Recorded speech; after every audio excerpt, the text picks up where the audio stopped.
Because of all these issues, we decided to sit down with a panel of experts, many you'll recognize, to dig deeper into why a nuclear Iran matters.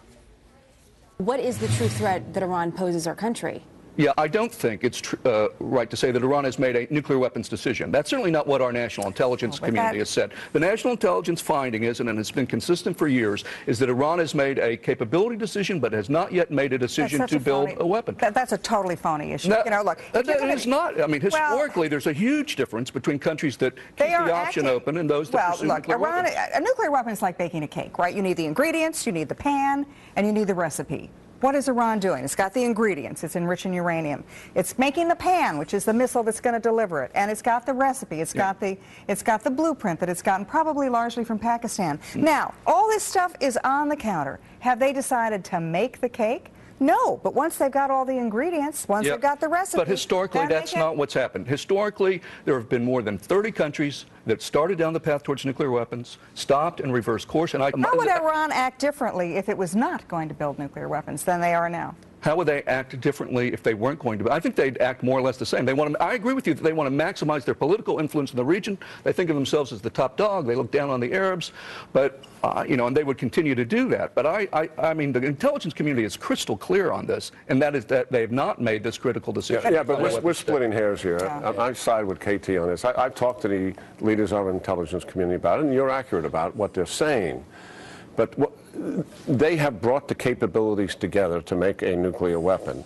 They have to get from 20% high-grade uranium to closer to 90% to be able to put it together. But given the fact they're at 20, they can go to 90 a lot faster now. That's what has the Israelis so spooked, because they're not sure how much time there really is left. Now, our intel analysts and the Israeli intel analysts sit side by side to look at this intel. The only other country we do that with is the United Kingdom. And it's interesting because the policymakers come to different conclusions from the same data. So our guys will say it's a year to 2 years out. U.S. policymakers go immediately to the outside of that number.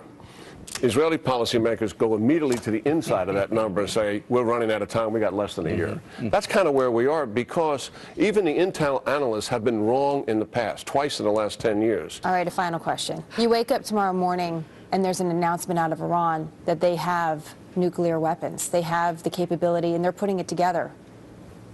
Jim, what do we do? Well, if they already have a working nuclear weapon, you know, first of all, I would firing it off. We're seeing the video. They're testing it. They're testing it. Well, world over. No, again, I don't think they're suicidal. I mean, the record of Iranian behavior is not to commit suicide. So I think it's a bad day. But I think that's the first thing the president does, is to get on the phone, start calling your allies in the region, say we've got your back. You talk to Israel. But do you really want to attack them once they have a nuclear weapon? General Keane?